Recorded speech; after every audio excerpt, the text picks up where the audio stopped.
Again to another monthly economic update. I want to thank you all for coming, and as usual, I'm gratified that virtually every chair is taken.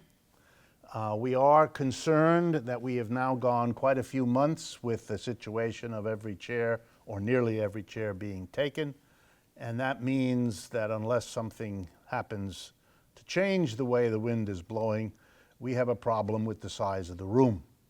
And we have begun discussions with the authorities here at the Judson Memorial Church to see whether other spaces might be available to us here.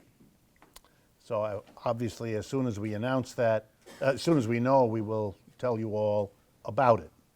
I also want to remind you that we try to meet the second Wednesday of every month. So if you want to plan ahead, that's the way to do that, and then that would make the next one on the 11th of November, which is a holiday, and therefore a whole lot of extra ironies will attend our evening meeting on that date. I want to thank, as I always do, the three organizations that make these monthly meetings possible. First is the Judson Memorial Church, in which you are currently sitting, who have been extraordinarily kind and welcoming to us. The second is the Left Forum, that organization that brings you once a year, usually in the spring or very early summer, the largest gathering of academic and active leftists in the United States, and perhaps more broadly defined. And the Left Forum is currently planning the one for this coming spring, and as soon as they have a place and a date, they will announce it. I will announce it here. And finally, the Democracy at Work, which is the organization that I work with and that produces these events, films them, as you can now see, posts them on the internet, etc., etc.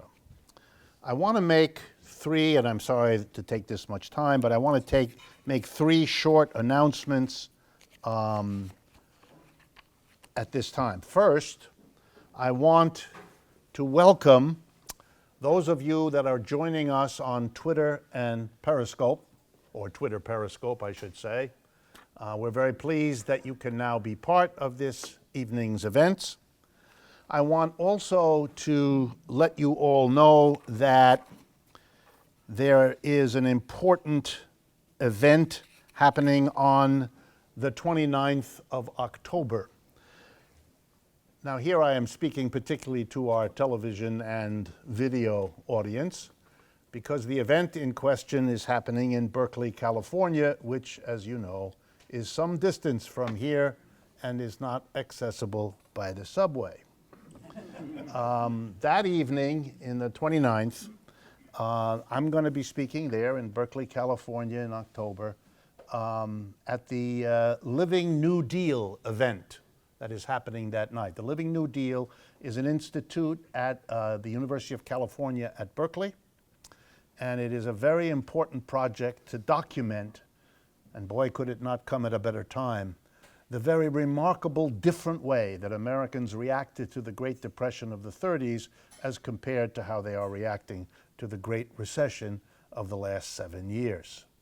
And the Living New Deal is an attempt to make the New Deal then a living reality and a model for what Americans might consider now. Very, very important project, very good group of people.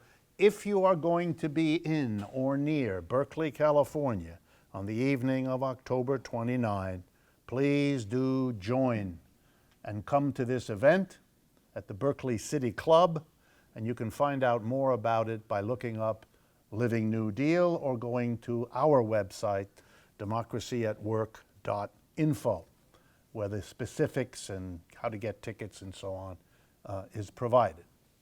I also want you to know, because it's a sign of the interest that you all have in coming here and how it is shared around the United States. So I want to mention again that between now and Thanksgiving, I will be giving public talks like what I do here in this monthly meeting in the following places between now and Thanksgiving: Fresno, California; Seattle, Washington; Bellingham, Washington; Bothell, Washington; Berkeley, California; Tampa, Florida; Houston, Texas; and Ames, Iowa. Every one of those is a sizable meeting, usually with hundreds and hundreds of people attending, in most cases paying money for tickets to come and see me. That's why my head is so large. Since I know that I haven't said much differently in the last 2 or 3 years from what I said 10 or 12 or 15 years ago, even though I try to update it for the latest statistics, it's clearly not anything about me or my presentation that's at work here. What's at work here is the things I said that once scared people are now fascinating to people. I'm singing the same song, but now it's exciting for the people who listen. And that's the best possible news one could hope for, because it means that the country's changing. And my experience is a proof, I think, thereof. So let me then get into tonight's topics. And what better place to begin than another proof that the country is changing? And that was the debate, if that's what it should be called, last night. For those of you that missed it, it was surrealistic. There were 2 candidates and 3 other people. No one could understand why they were there. Yeah. It wasn't even clear that they understood why they were there. But they filled out an auditorium and a stage that would have looked even barer without them than it did with them, although it's a close call. I could say a lot of things I don't need to. The Democratic machine is out making sure that everybody thinks their candidate won, and Mr. Sanders' supporters are busily doing the same, and they each have an equal case to make and are making it. So I'm not going to comment on that. That's really not interesting. I do, however, want to pick up on one thing said by Mrs. Clinton, because I think it's very indicative of a whole lot of things that need some comment. At one point in the evening, she said, and this is as close to a quote as I can remember, "From time to time, capitalism needs to be saved from itself." I thought that was a remarkable thing for her to say. She said it with that wonderful self-confidence that you find in so many politicians when they found somebody really smart to quote and leave out the fact that they're quoting. John Maynard Keynes, in the depths of the Great Depression of the 1930s, set about to make a contribution to the world in which he referred to his effort as being an attempt to save capitalism from itself. And indeed, a whole bunch of people have said that, but Mrs. Clinton said it as if it were self-evident that that's what one ought to do. That put me in mind of a new book that just came out by a fellow named Robert Reich, with the interesting title, Saving Capitalism, I believe it then has a colon, for the many, not for the few, or something very close to that. So here we have Robert Reich and Hillary Clinton really concerned to save capitalism. Now, we've been going for about 50 years in this country pretending that there's no issue there. But now we have a leading writer and a leading candidate for president worrying about saving capitalism. Unless I miss my guess, it suggests that capitalism is in trouble. It needs saviors. You know, like you and me. We need saviors because we're in trouble. We're sinners. Or at least something's wrong because we're talking about saving capitalism. This is a country that has for 50 years pretended that there's no problem with capitalism. It is the best thing since sliced bread, maybe better.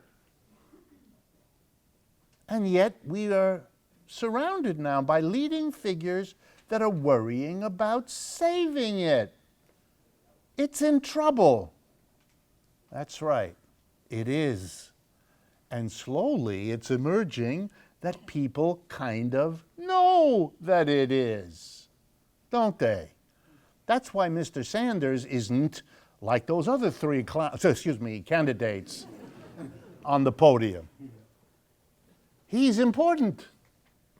It was expected at the beginning that he'd be like those other three, the people who sit there, and the Republicans have the equivalent, where the only thing you wonder about as the debates go on is, why are they there? And with the Republicans, as you can see, some of them have wondered even to the point of not bothering anymore. Mr. Perry in Texas went back to doing whatever it is he does when he isn't being a leader, and so on. And the fellow from Wisconsin threw in the towel, as I'm sure these folks will too. Mr. Sanders isn't doing that, doesn't need to. If I understand correctly, in the last full month of raising money, the month of September, he raised more money than anybody else in that month. None of that was supposed to happen. It was supposed to be sufficient to remind anybody so bemused as to be interested in Mr. Sanders that he is a self-described socialist. And clearly Mrs.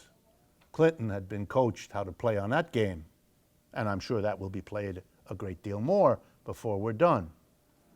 That's not interesting that they're playing the card. What's interesting is not working real well. That's what's remarkable. The Washington Post in the last week carried a really silly article. The kind of article that's so silly that you begin to wonder about the Washington Post, a leading newspaper in this country. In the article, reference is made to this Bernie Sanders business about socialism, and reference is made to the Pew Trust, P-E-W. They're one of the most important polling institutions in this country. If you ever want to get really good polling of America, just go to the internet and look up P-E-W, and you can see all the polling results that they get. And they did a poll toward the end of 2011. And they asked random Americans, what do you think about capitalism? What do you think about socialism? Very interesting. What blew everybody away who understood American history was the enormous percentage of people who not only like socialism, but prefer it, that's what they said, to capitalism. 30%. 30%. The article in the Washington Post said, see, it's only 30%. What? Half a century of hysterical anti-communism preached in every corner of this country without let-up, and 30% of the people like what you've been demonizing? Wow. The only way to read that was to say, my goodness, either socialism is extraordinarily appealing, not much evidence of that, or capitalism is in deep trouble. Loads of evidence for that. People were speaking their mind about capitalism and saying it by endorsing socialism. The Washington Post used these numbers to reassure its readers nothing to worry about, despite Mr. Sanders. But anyone with a historical awareness of how this country has functioned for 50 years would have concluded exactly the opposite. When you add that that poll showed that among millennials, young people basically, the preference of socialism over capitalism was greater than the reverse. If you didn't worry about 30% after 50 years saying socialism is good, thinking that the majority of younger people prefer socialism to capitalism, when clearly they don't know much about socialism. This is really a vote about capitalism. Then you can see why Robert Reich and Mrs. Clinton are very concerned about saving something, because they do understand in some way that it's in trouble, as it is, and as we're going to talk about a little bit later.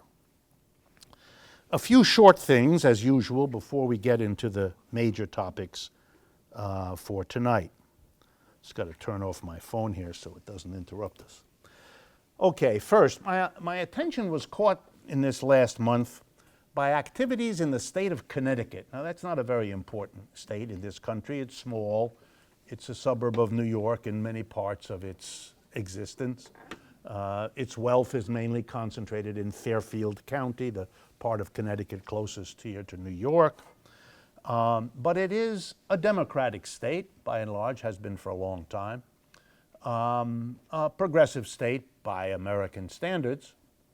So it was remarkable over the last month that the governor, a man named Dannell Malloy, who was brought into power by an enormous effort put out by the unions of the state of Connecticut, and who has been a liberal, about as liberal as you're going to get, went on the warpath against the state university and the American Association of University Professors, which is the labor union that represents the faculty at Connecticut State University. And I want to bring your attention to it because it's a sign, for those of you that need it, that it is not only Republicans like Mr. Walker in Wisconsin or Mr. Perry in Texas, but it is also now liberal Democrats who got into power with union support who are turning on the unions. They are attacking that union, and they are cutting funding, which they've been doing anyway for a while, to the state university. That means the cost of higher education for Connecticut people who aren't rich is going up very fast, and their ability to get wages is being damaged by destroying their unions. In other countries, this would be called an austerity program, which is what it is, and it is being pushed very hard by a liberal democratic governor in a wealthy state. He says, and his spokespeople say, we have to make economies in the funding of the state, Connecticut State University. So let me tell you a little bit about what it means that we have to make economies. For most of the last 50 years, Connecticut ranks as the richest state in the United States. It either ranks number 1 or 2 or 3 every year, and number 1 most years in the last 50. It is wildly wealthy. It is the home of the most highly paid executives in New York who live in Greenwich, in Darien, in places like that, for those of you that are not familiar, not very far from here. And it has a very wealthy suburbs around Hartford, its capital. It is also a remarkable state because of the contrast within it, which is also emblematic of America. The Census Department of the United States keeps a list of the poorest cities in the United States, large cities. That's cities over 100,000 people. And the way the Census Bureau measures this is it takes the number of families that live below the poverty line as a numerator in a fraction, and below the line in the fraction are the total number of families in the community. So you're poorer depending on how large that fraction is, how big a proportion of your families have an income below the official poverty line. Connecticut ranks number 1 again because unlike any other state, it has 2 of the 10 poorest cities are in Connecticut. Wow. Hartford and New Haven. If those contrasts weren't enough, richest state in the Union, 2 of the poorest cities in the country. In New Haven, one of those 2 poor cities, you have in the middle of this poverty-stricken city the third or fourth richest university in the world, Yale University. Sitting there, for those of you who've never visited New Haven, be my guest. I lived there for 35 years. I went to school at Yale, I taught at Yale, I got married, I had children, I stayed in New Haven. I don't live there now, but I live longer there than anywhere else in my life. I know the city inside and out.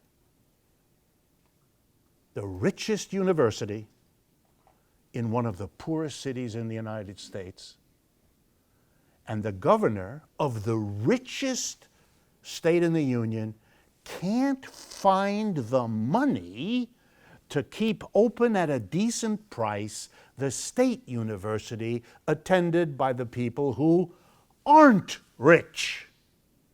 Because if you are rich, you go to Yale or something like that. It is an amazing state of contrasts, emblematic of the United States. Last part of the story, because you're going to like this. Yale is not only the richest entity in the state of Connecticut, with assets in the many billions of dollars, but because it is a private university, get ready now, here we go, it is not required by American law to pay taxes. So on the billions of dollars of stocks it owns, it earns dividends. The tax bill on the dividends from the federal government is nothing. They own 200 buildings in New Haven. Yale is spread out in the city of New Haven. 200 buildings. The land and the buildings would, if they were owned by anybody else, be taxable, raising money for the city of New Haven. But because it's Yale, they don't pay any property taxes, like everybody else, to the city of New Haven. The city of New Haven is a poverty-stricken city hosting a university. The citizens of this poor place pay high taxes. Why? So someone has to make up for the fact that Yale doesn't. When Yale has a fire alarm because its students smell smoke, the city sends fire trucks. Yale doesn't have its own fire trucks.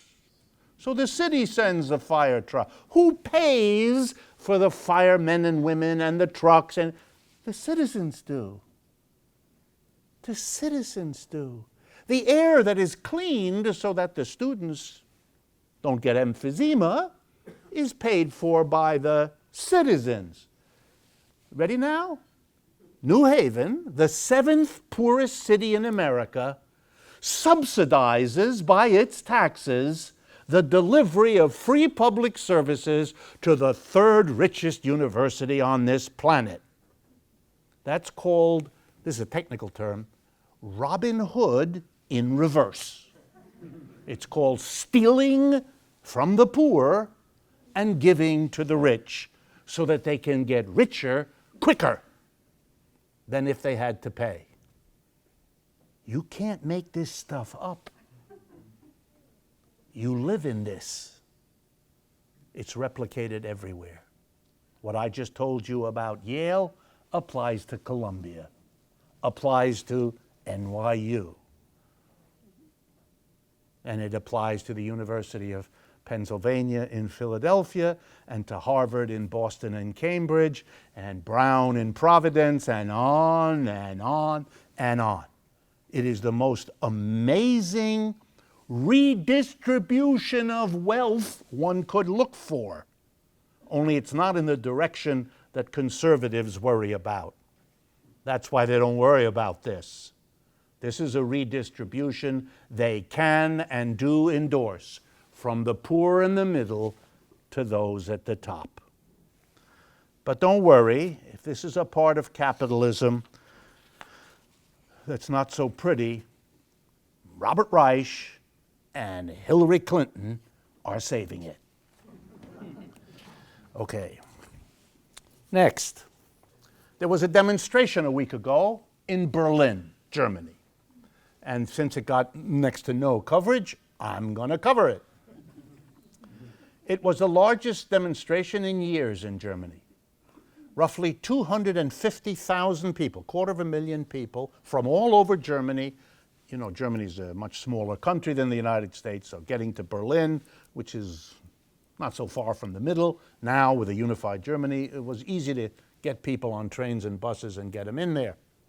But it's very hard to do politically. This was a huge demonstration led and organized by the German trade unions, with the assistance and participation of literally hundreds of other organizations. 250,000 people marching down the major avenue in Berlin. What were they there for? They were there to oppose the TTIP.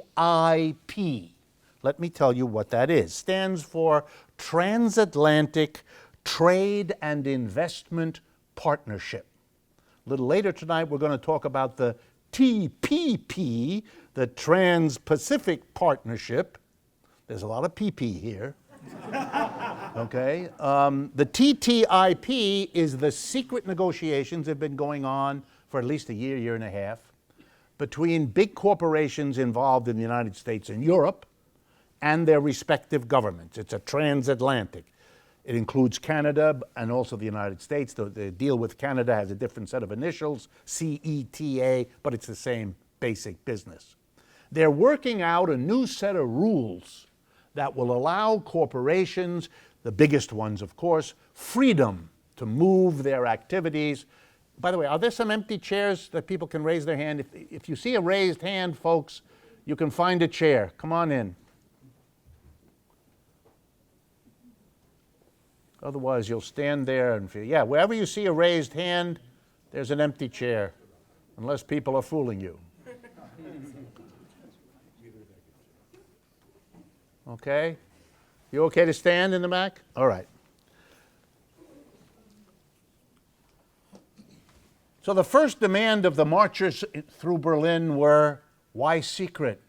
If you have nothing to hide from the mass of people in the negotiations for a treaty that everyone has to live with, why is it conducted in secret? No reporters allowed, no reportage, no arguments, no interview, nothing. By the way, the same opposition to the TPP, which is for the Pacific area, rather than the TTIP, which is for the Atlantic area. Same objection. Number two, it's being rushed through the parliaments of all the different countries that have to sign on by whoever's in power, the president, the prime minister, and so on, because not only do they want to keep it all secret, they don't even want the elected representatives to get a look at it, to have a long time to think about it, discuss it, show it to their constituents, get some feedback, etc., etc. And finally, the argument is, where are the trade unions in these meetings? Where are the consumer organizations? Where are the dissenting political parties and the oppositions? They're not there. And an agreement that has excluded them from participation is hardly likely to take their interests into account. So we're going to get a new set of rules governing world trade designed and passed by the biggest corporations in the world and the politicians they put into office. And this is not likely to make the world a better place. Why are the corporations involved in this? Well, the metaphor I would use is the one known as pigs at the trough. I don't mean to be disrespectful to large corporate leaders, but I do enjoy being disrespectful. They are writing the rules they wish for. For example, any dispute that a particular government might have with the behavior of a corporation is not to be resolved in the courts of the country in question, which is the law now, but will be resolved by these deals being written now. That will be the governing law, not domestic rules that were put into effect in democratic procedures, more or less, over the past. It is a rewriting of the rules by the people in charge. It's giving to the fox the job of guarding the chicken house. And that's not good news for us chickens. And it is very interesting that the labor movement in another country did something. I won't go further. I hope you can draw your own inference. Next item. I want to tell you about the remarkable improvement in the budgets of Colorado, Washington, and as of this month, the beginning of the month, Oregon. Because in those three states, it is now legal to sell, and you have to love the language, recreational marijuana. So if you wish to buy recreational marijuana, I'm sure no one in this room would even dream of it, but if, just hypothetically, if you were so inclined, this is now a legal transaction for you in those states. I'll mention them again in case you want to write them down. Colorado, Washington, and now Oregon. Estimates now are, I thought, I'm an economist, this is a program about economics. Estimates now are that in the month of October, total sales of recreational but also medicinal marijuana. There is no difference between the two objects. It's the use to which you put it. If you just enjoy it, it's recreational. If it cures your ills, it's medicinal. $1 billion worth of marijuana in just those three states will be sold in the month of October that we are now halfway through.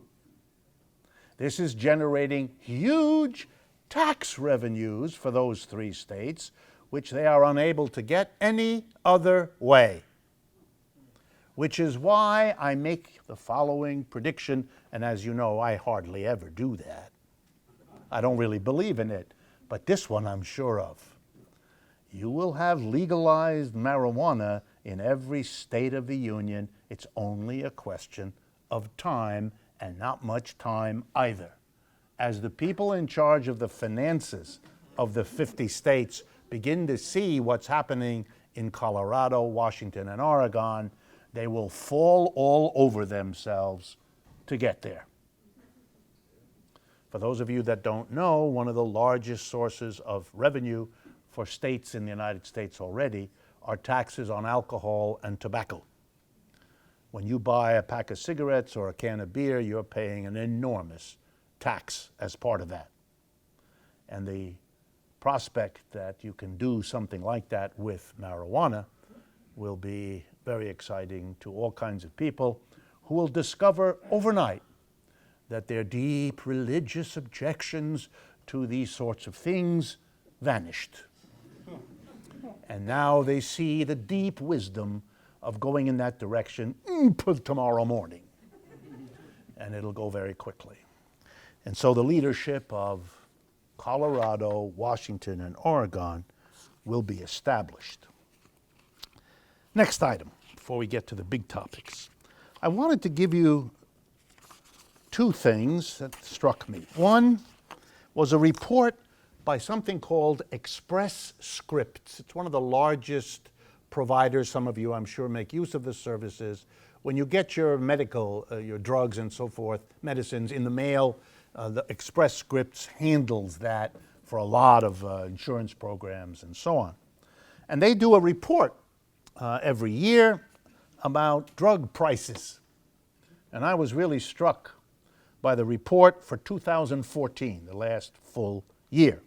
And I thought you might be interested that in the United States, prescription drug spending, that's the money we all spend on everything that we have a prescription for, went up by 13.1%.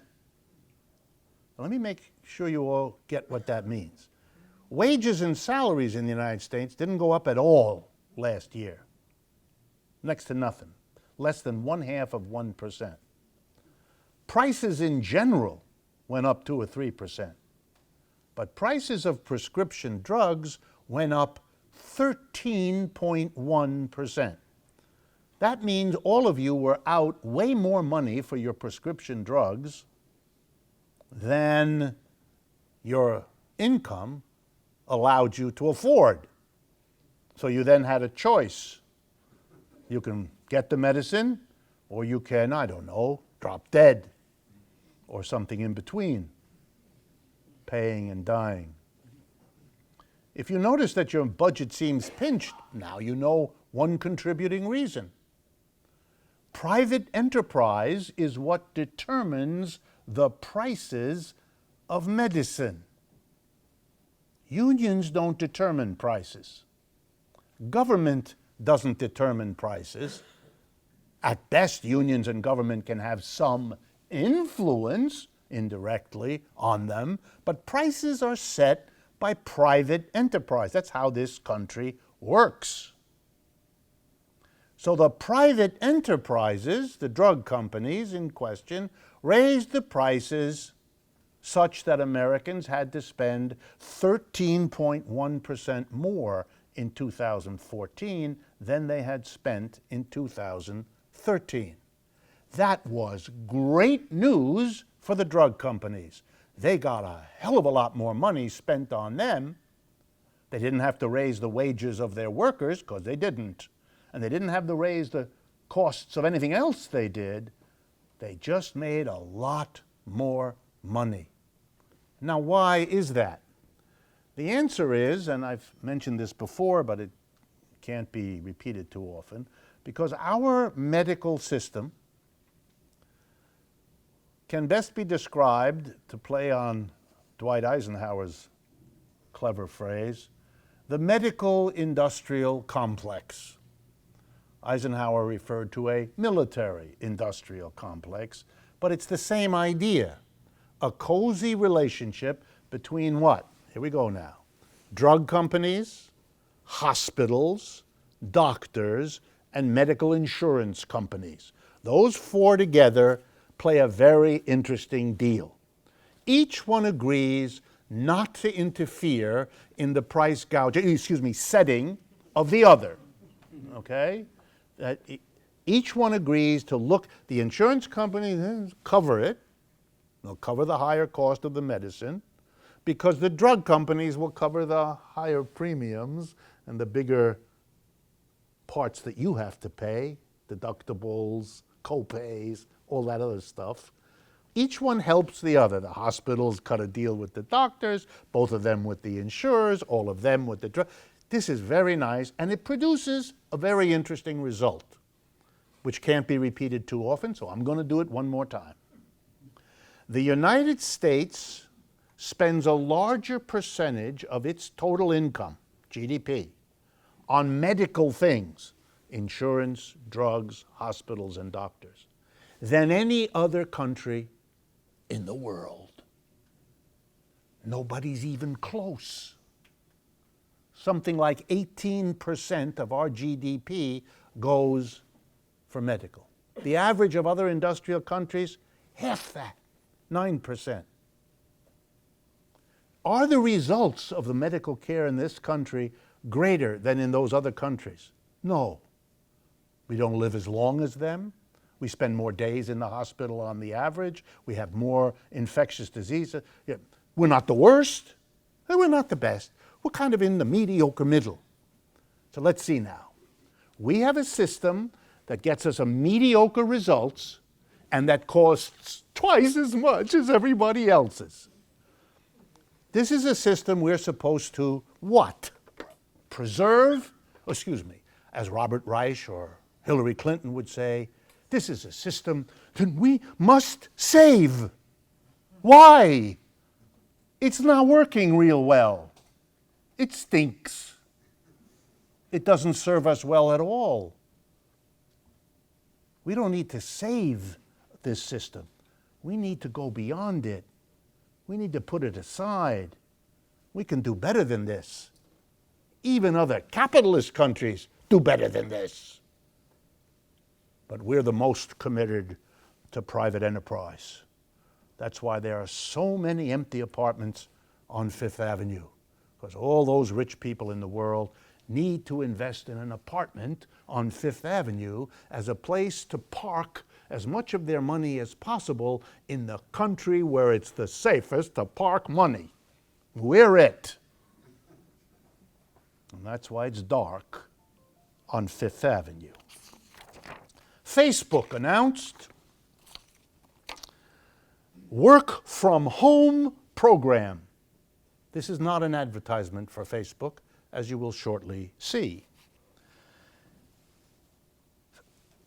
Facebook has introduced their new Make Money on Facebook program. Here's how it works. In the privacy of your own home, sitting with a cup of coffee and your darling, beloved computer, you can do a lot of work for Facebook. They will send you a kit, teach you how to do it, and then send you the materials, and you can work 1 hour or 50 hours, or whatever the hell you want. And this is a bold, ready? A bold new innovation. No, it isn't. This is as old as Methuselah. You know how capitalism started back in the 16th century? Merchants in England and Western Europe who were used to going and buying products from farmers or craftspeople and then trudging down the road with them, taking them from where they were plentiful so you could buy them cheap, and moving them to a place where they were scarce so you could charge more money, and living off the difference.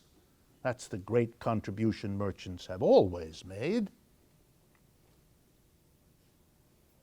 Merchants got the idea, wait a minute, this is very haphazard, you know. I mean, I go down the road to where things were plentiful and cheap, and I discover that conditions have changed, and they're not plentiful, or they're not cheap. And I've gone all this way, and now I have to spend a lot, and when I get to the other place where I want to sell them at a higher price, there won't be such a big difference, and I won't be doing real well. The whole thing is too insecure. I can make more money, more securely, if I do, and here's what it was called. It was called, don't misunderstand it, this has overtones that are not part of the history. It was called the putting out system. That's what it was called. And what it meant was that the merchant went to the homes of people and brought them a loom and some wool and said, here, make some cloth. Make some thread. Do something. Here. Do it on your own time. If you're a mother and you have responsibility for children, you can kind of keep the children, you know, underfoot, and you can work at home. And the merchants loved this. And they could really rip these workers off because the worker did all this work, and then the merchant would come and say, you know, sorry, I really can't pay you what I told you I was going to pay you. I can only pay you. And what is the worker going to do? Whatever they get is better than nothing, which is the alternative. So it was an awful system. Workers hated it. Facebook has rediscovered this. It's going to put the work out. Then they don't have to pay for the office that you're sitting in. They don't have to pay for the electricity that keeps you warm. You do that. And they don't have to pay for hardly anything. They don't even have to have a water cooler. Nothing.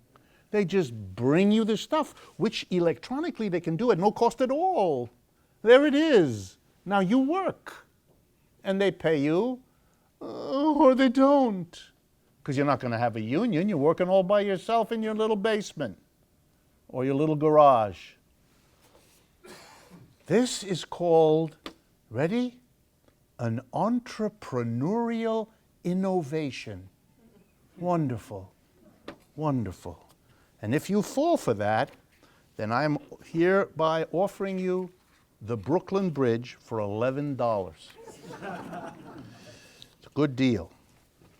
All right, let me turn now to the first of the major topics.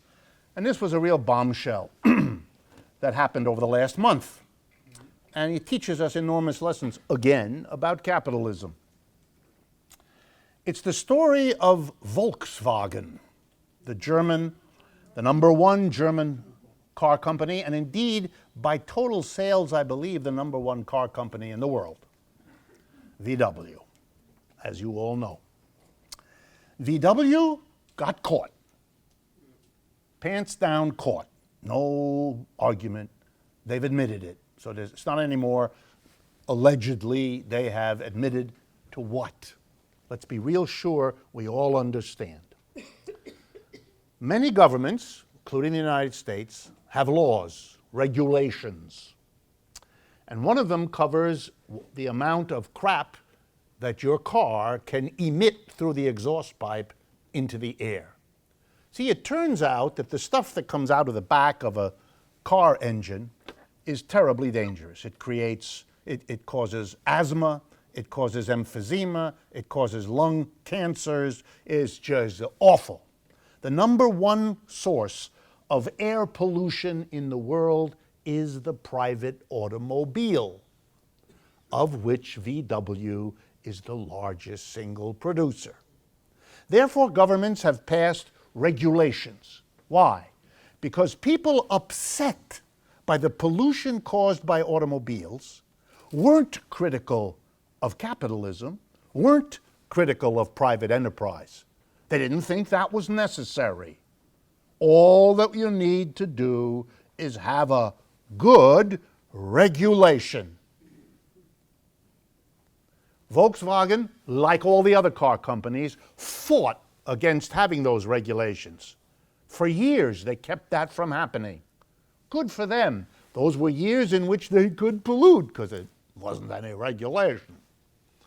Then, finally, there was such an outcry that there was finally an agreement by the Congress of the United States and by agencies comparable in other countries to do something. At that point, VW, like the other car companies, changed its tactics. This is typically what happens in every one of these cases.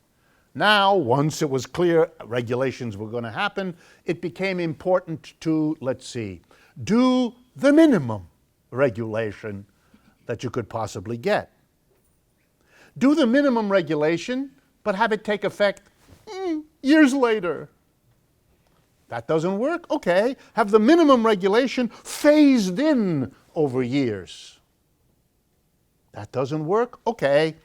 Let's have the industry self-regulate and have the law provide for a regulation by the industry of the industry. And that takes arguments and fighting, and yes, during all this time they can continue to pollute because there's no regulation yet in place. Finally, if everybody perseveres, a regulation is passed. How is that done? An agency is set up that is going to measure the pollution to determine that they've taken the steps to reduce it to a certain amount. What do the car companies then do? Make sure they get their friends on that agency. Make sure that agency doesn't have enough money allocated to it by the Congress to do anything. And then make sure that every time they do anything, they are attacked in the press for being intrusive upon the rights and freedoms of free enterprise. That'll make it very hard for them to do anything. But let's suppose none of that works, or at least after years, there finally are real regulations. That was the story of how we got the regulations that are in place, have been in place for some years, to limit the amount of pollution that comes out of a car. Technical reality, just so you all know. If you put the devices that limit the pollution, it means that the car can't be quite as zippy as it would have been without that stuff. It can't accelerate at the same speed. It can't do certain things. Now there it must have struck VW. Now there's an opportunity. After the regulation is in place, when other car companies, meeting the regulation because they think they have to, simply put on the market a therefore somewhat less zippy car, Volkswagen said, hey, if we can design a device that when you test it in the lab, when the government tests it, it shows not much pollution, but when you go out on the road in it, that device stops working, then you can get a zippy car, which actually pollutes like crazy, but no problem, because when it's tested by the agency, it doesn't show a lot of pollution. That's what Volkswagen did with 11 million cars over a decade. It got caught. It got caught. But before I tell you what that means, let's go back and make sure we all get what VW did. And before I go any further, I don't mean to pick on VW. In the 1990s, the Ford Motor Company, you've heard of them, they got caught doing the same thing. So this is not a specialty of VW. It's just, and by the way, Ford got caught, and Ford got prosecuted, and Ford had to pay a big fine. That had a real deterrent effect, as you can see. The fines are too small to make a difference. At the end of this long delay of the regulation, and you finally have it, and you finally violate it, and you finally get caught, the fine is not significant. So I don't want to pick on VW, but they're the ones that got caught, so we're going to tell the story. 11 million cars. First of all, interesting, most of them, the largest single chunk, are in Germany. So we have a German company polluting the German countryside and killing and maiming its own citizens. If I had time, I'd stop, I'd get out my record player, and the German national anthem would be a little musical interlude. The second place in the world, I believe it's number 2, is the United Kingdom, the UK. People in the UK love diesel cars, and they have about half the cars on the road in England are diesel. So they had a huge market in Britain. They also had a huge market in Japan, and there's about 500,000 on the road here in the United States, between 400,000 and 500,000. That means for years, the Volkswagen company single-handedly contributed to major gross air pollution that your kid's emphysema has something to do with, and asthma has something to do with. They knew what they were doing. You know why? Because they knew the story of what had happened to Ford. Ford got caught with the same device back in the Econoline van. Some of you remember that Ford car? That was the one that got caught doing this. And there are other companies, Mitsubishi, Mazda, I don't remember them all, that are now being investigated as people everywhere in the world are measuring the difference between the pollution numbers you get when you're tested in the lab and the pollution numbers you get when you're out on the road using the car for what it was designed for. We're not talking now about excess profits. We're talking about killing people, knowingly choosing to do what corporations have as their quote-unquote bottom line, maximizing profits. VW came up with a great strategy. It could say, our cars are zippy. Our cars have lots of acceleration. Get yourself a Jetta, or get yourself a Passat, or the other cars that they make with a diesel, and you will get a car that meets all the requirements and that's zippy. And why is that? Because, as everybody knows, German engineering is formidable. It's all a crock.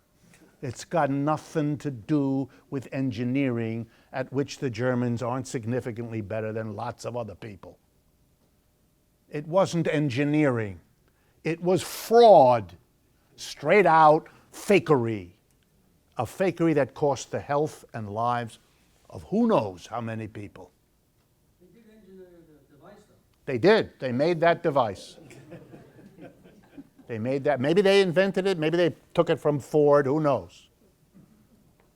It is an example at the highest level of what capitalism's normal function is. If it makes more money, Basically, do it. Are there some honest people who resist? Of course, there always are, thankfully. But they always have the uphill game to play. Yes. And I could give you other examples. I could give you loads of other examples. But this one is so gross and so much in the air that I really wanted to talk about it. Final thing about Volkswagen, it's part of the automobile industry, don't you know? And the automobile industry has really had a stunning couple of years.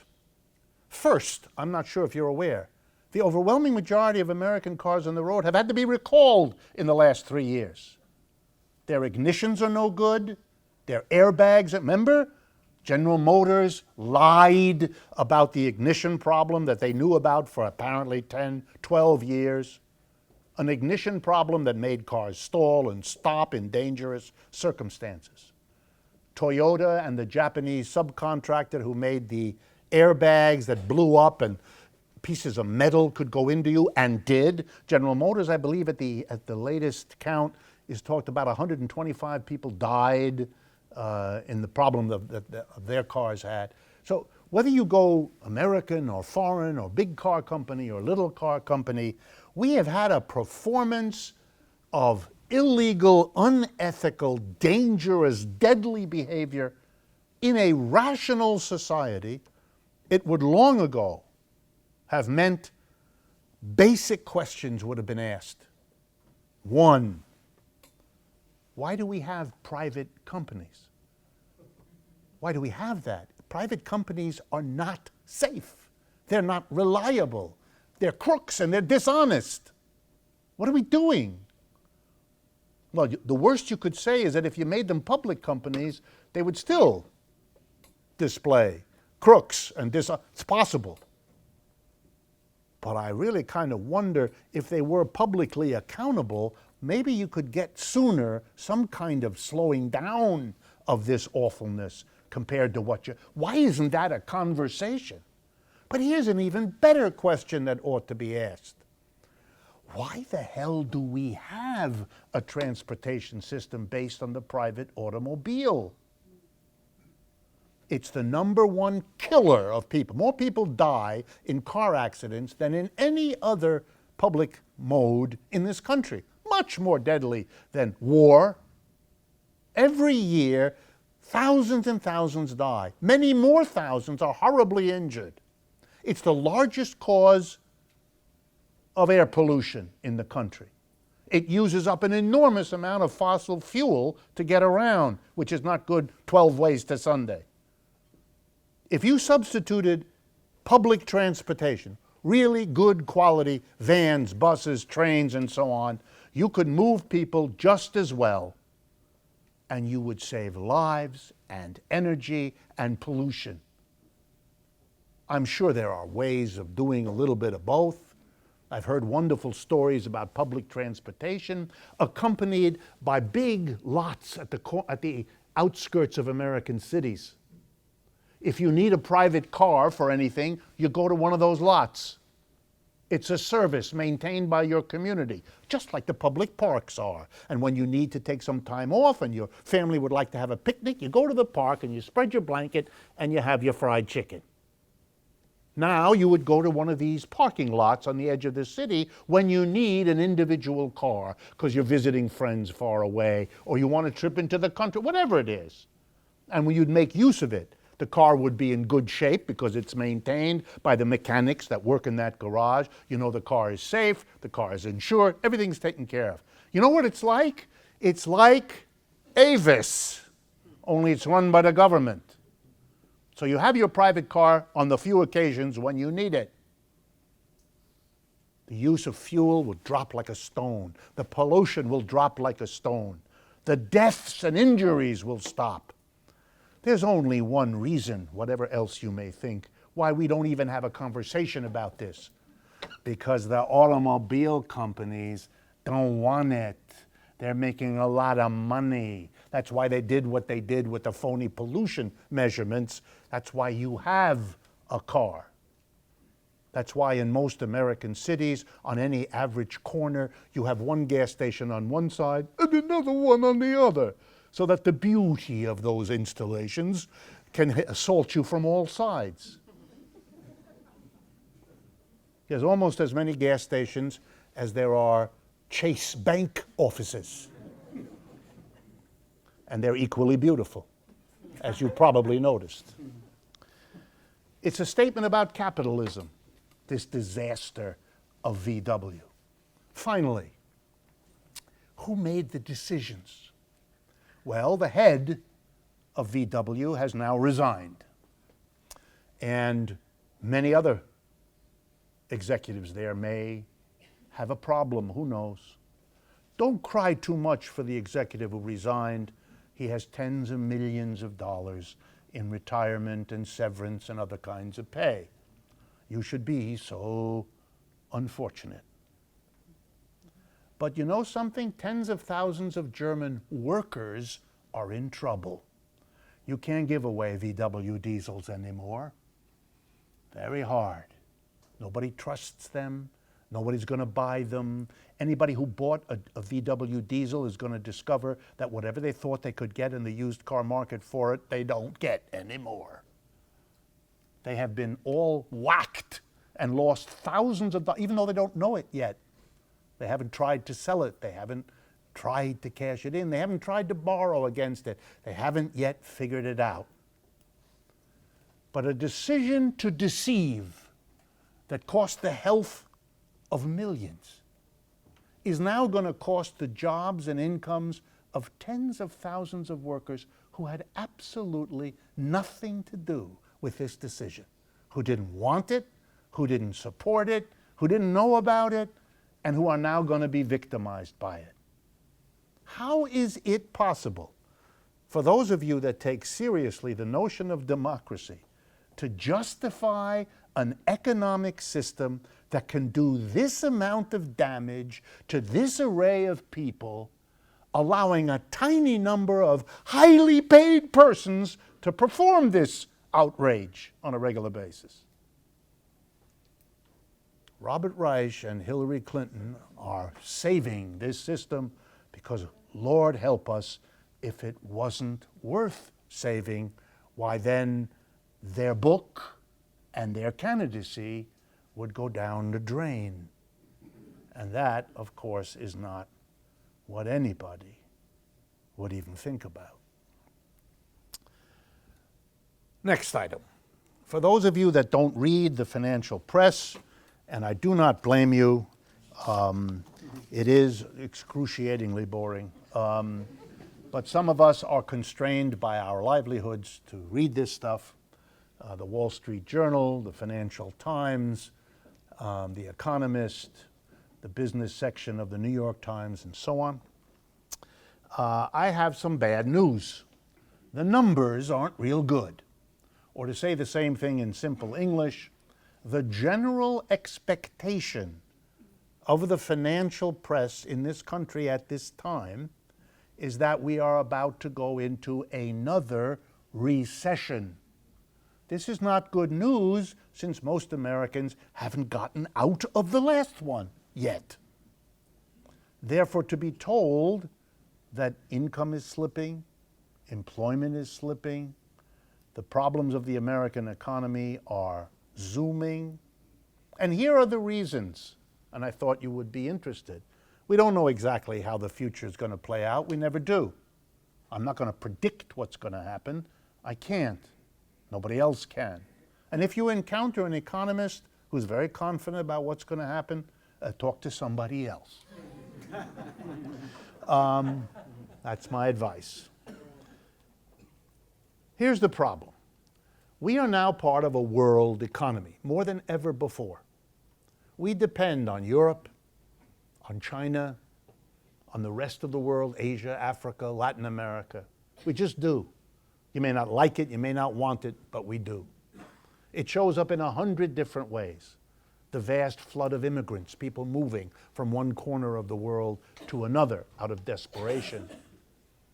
The degree to which your jobs and mine are dependent on goods being sold to people thousands of miles away. Therefore, the United States cannot, even though it imagines it could, go it alone. That's not an option. This used to be something I would explain to students as follows. If you take a look at a jet engine, the basis of our military apparatus, the basis of our long-distance transport, to build a jet engine requires many, many materials that don't exist in the United States. Not under the ground, nowhere. The only way to build an engine, a jet engine, is to get all these materials from the rest of the world. We can't have a military without that access. We'd be back to bows and arrows. What are we going to do? We're interdependent. Well, if you're interdependent, then what happens in your country is going to be shaped, whether you like it or not, by what happens in other countries. The two biggest influences on the United States are our major trading partners. One of those is Europe, and the other one is China. If you like, all of Asia, but China is the monster among them in terms of its importance for the United States. The Chinese economy is slowing. It has been slowing for 2 years. It's in trouble. It is going into recession. The Japanese have been in recession for 30 years. The Japanese economy boomed and collapsed in 1989, and it has never recovered. Europe is in desperate difficulty. The unemployment rate in Europe is about 12%. Ours is 5%. But if China and Europe are in trouble, then the only question is when it gets here, not whether it gets here. And it's gotten here. And that's what we're wondering about, how bad it'll be, how long it will last. Those are the only really pressing questions. But you all need to know it because you're in an economy that hasn't recovered for the bottom 80% of the people from the crash of 2008, and now it's heading down again. Again. If it goes into the toilet before November of 2016, the betting in Wall Street is that the Republicans win the presidency no matter who the Democrat is. Much as in 2008, because the crisis hit, Mr. Obama roared into the White House because he was the not Republican. And no matter what anxieties, racist or otherwise, people had about Obama, he was clearly a better shot than staying with Mr. Bush, who was stuck with the responsibility, which, by the way, wasn't his, but he's the man in charge, he gets the blame. He's gone. So the effect of this downturn, its timing, how bad it'll be, how long it'll last, will affect every one of us, one way or another, and usually in multiple ways. Last major topic, the Trans-Pacific Partnership, the TPP. Between last month when we met and this month, a final agreement was announced. A final agreement of about 12 countries that are partners. They're basically many of the countries that have a border on the Pacific Ocean. That's why it's called the Trans-Pacific Partnership. And it is a plan to rewrite the rules of trade between the participating countries, all 12. And the Obama administration proudly announced a final agreement. And the way this works is the final agreement will now have to be ratified by each of the governments of the 12 countries before it becomes binding law for all of them. The first thing to understand is that that's going to take months and months and months to do. And all of these governments are going to demand changes.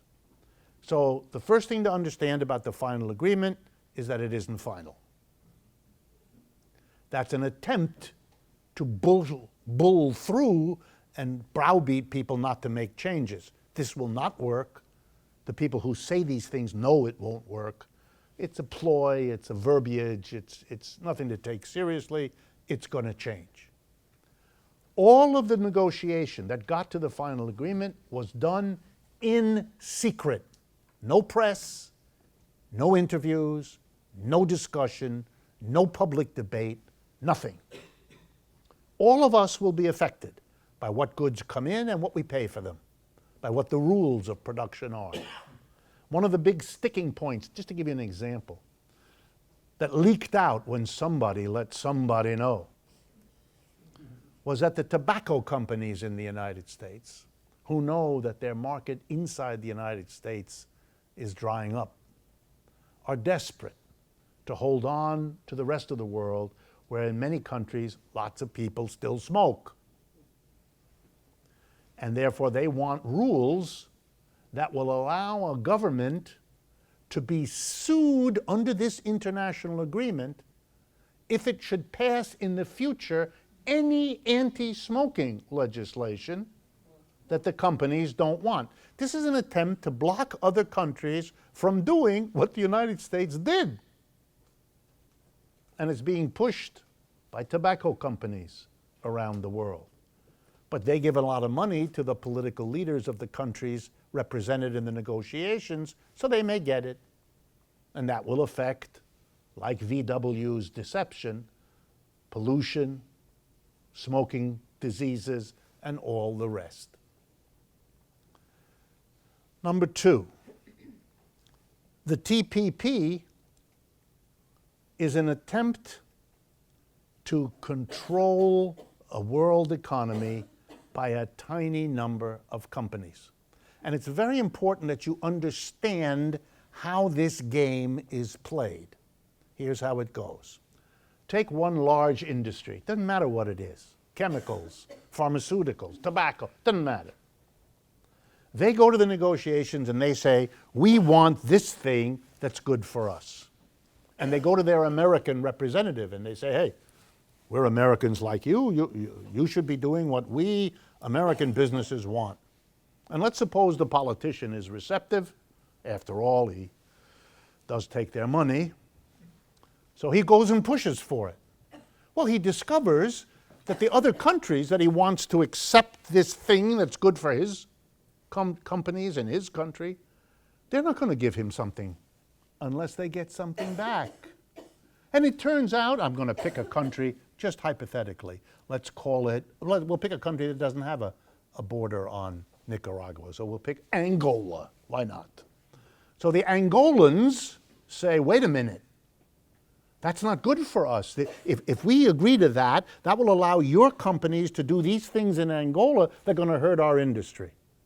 I can't do that. I'm a representative of these. But I could if you do something for my Angolan companies who want an access to you in the United States. So the deal is, you American, I'll give you what you want for the companies you're bribed by, influenced by, but you got to give, in order for me to help you, you got to help me. You got to help me get a favor for one of my companies or industries who want a special access into America. Okay, he says. And then someone leaks to an American company that will be ruined if you let those Angolans come here to do what they want to do. And they call up Mr. Obama, say, what, are you crazy?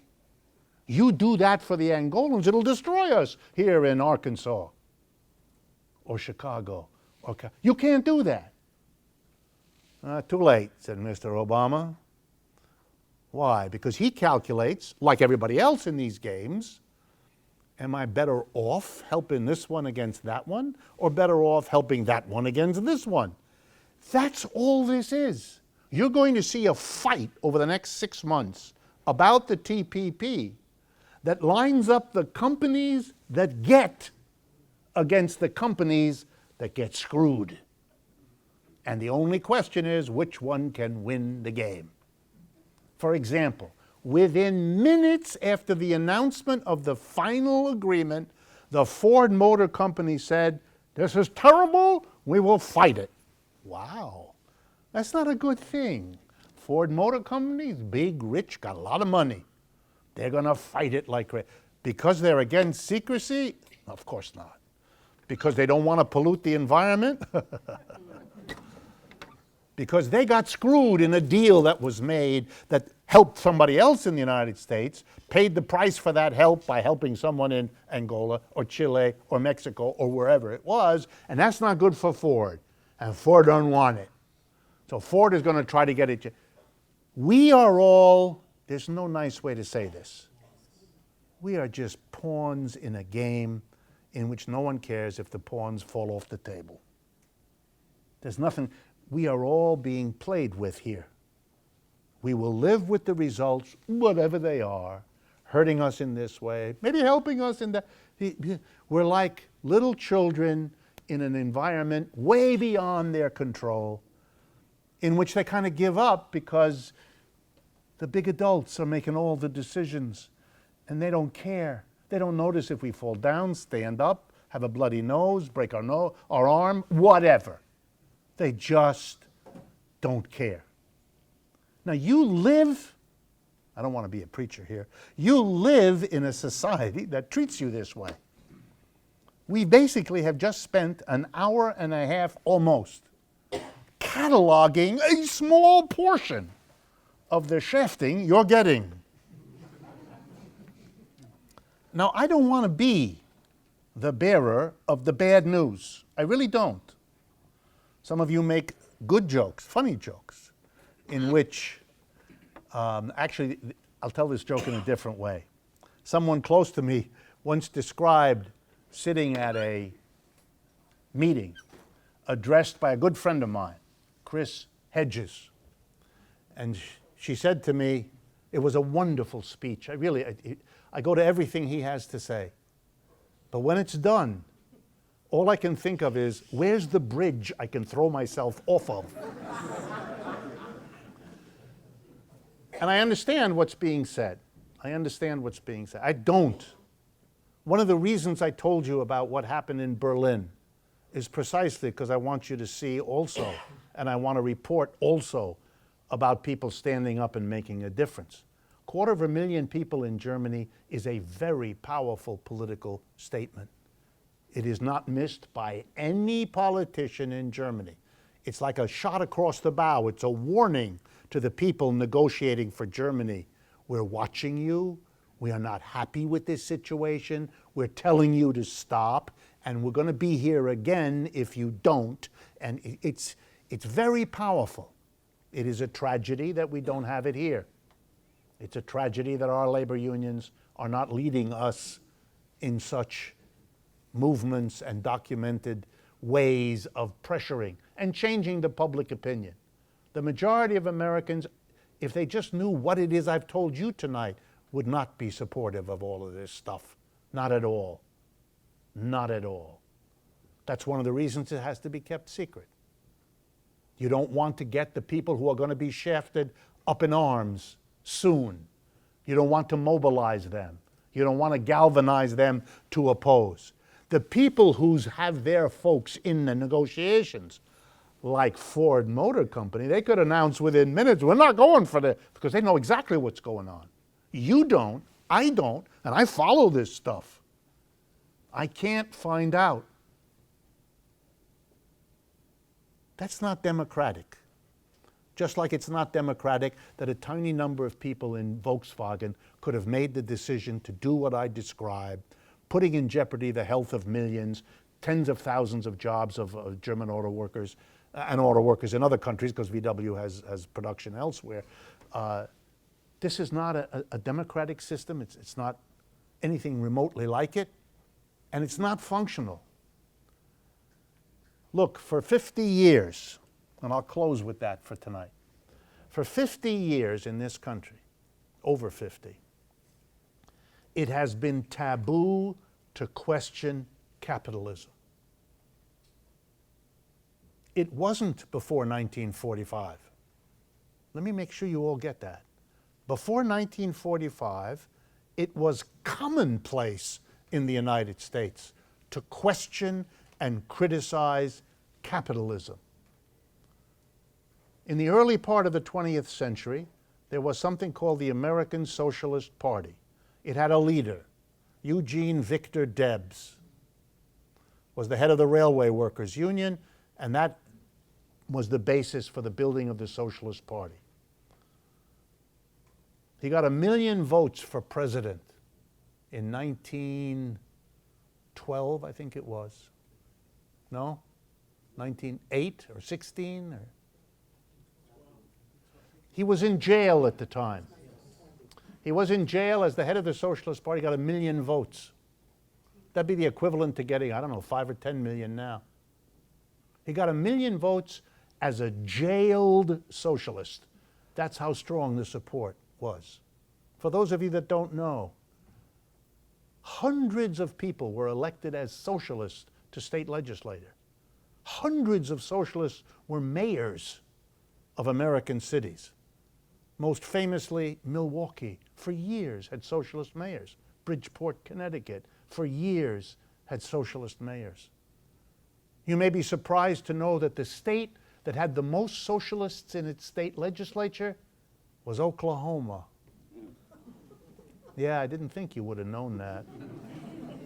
You probably wouldn't have guessed it either. Socialism was very popular. Then in the 1930s, with the Great Depression, it really zoomed. We had two socialist parties.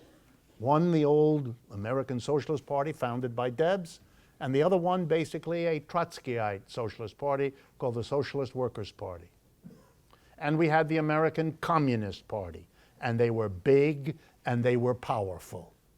And they worked hand in glove with the CIO, the Congress of Industrial Organizations, and working together, they organized millions of Americans into unions. It was the greatest union drive in the middle of the 1930s. In the depths of the Depression, millions of people joined unions. We never had a union drive like that before. We've never had one since. It's the high point of American labor. Organized by socialists and communists who were often the leaders of the process of organizing people into trade unions. It was possible in those days to talk about what's wrong with capitalism. It was the basis for people joining a union, which they often saw as an institution that could help move society beyond capitalism. So powerful was this idea that it produced that coalition.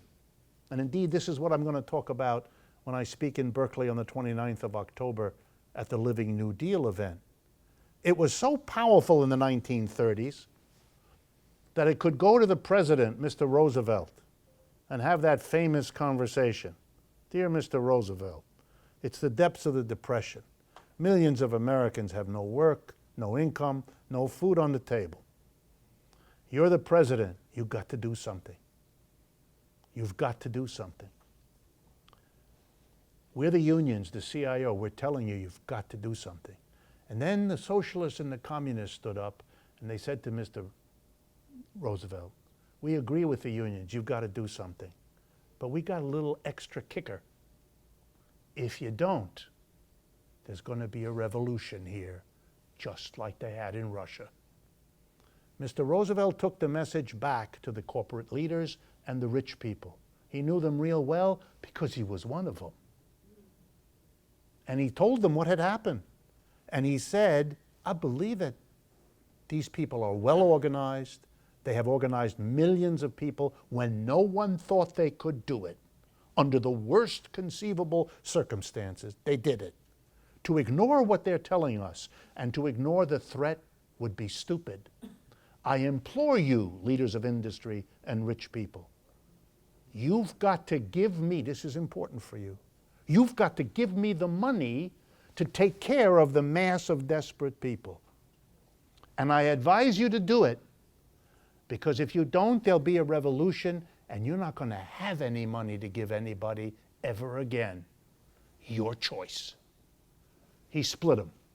Half thought he was crazy, it was all a bluff.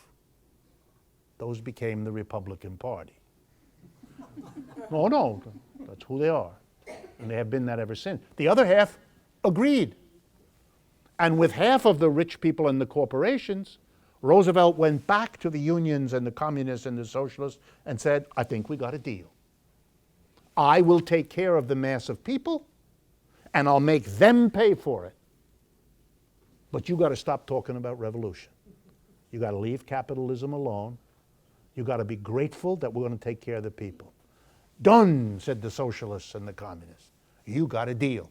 And they shook. Immediately, Roosevelt created the Social Security system to take care of old people, the unemployment compensation system to take care of the unemployed people, passed the first minimum wage the country ever saw, and hired 15 million unemployed people to work for the federal government. Unbelievable. And he did it with money he took, you're going to love this, from the corporations and the rich. In 1945, for every dollar the federal government raised income tax on individuals, it raised $1.50 in income tax on corporate profits. Today, for every dollar the federal government raises income tax on us, it gets from corporations 25 cents. Tax burden shifted from corporations onto people. The reverse of what happened in the 30s. The undoing of the New Deal. In 1944, the same President Roosevelt sends a message, State of the Union speech to Congress. He proposes that the top income tax rate on individuals, on richest individuals, will be, ready, 100%. Every dollar over $25,000 any American would earn, the government would take every bit of it. It's a maximum income law proposed by the president, sent to the Congress. The Republicans go ballistic, their specialty. They go ballistic, yelling and screaming, the usual theater, and a deal was finally reached. And the top income tax bracket on the richest people, every dollar over $25,000 you earn then be about $380,000 today. Every dollar over $25,000, you gave Uncle Sam 94 cents, you got to keep 6. And that was the rule, 90+%, in the 1940s, in the 1950s, and in the 1960s. It was endorsed by Republican and Democratic presidents alike, and Republican and Democratic Congresses. Nobody dared say boo. In the 1930s, because of the movement from below of angry people, we taxed the rich and the corporations to take care of the mass of people. It worked. It worked really well. And was it a political death sentence for the politician who dared to do it? On the contrary, Mr. Roosevelt was elected 4 times. He's the most popular president in the history of the country. That's why when he died, they passed a law you could never again have more than 2 terms. That's why Obama's done now. He can't run again. Amazing what people can do if they understand. For 50 years, they squashed this coalition. They squashed it by demonizing communists, demonizing socialists, and destroying the labor movement. That's why in this great recession since 2008, we don't have a New Deal movement. We don't have the pressure from below. We got to start all over again. But at least we should know our history. It'll make starting over a lot easier and the progress to where we have to get a lot quicker. That's why it's so important that Mr. Reich and Mrs. Clinton felt the need to defend. Without understanding it, they strengthened the concept and the consciousness in the American people that this is a system about which its leaders have to worry saving it. Now that's progress for us. Thank you very much.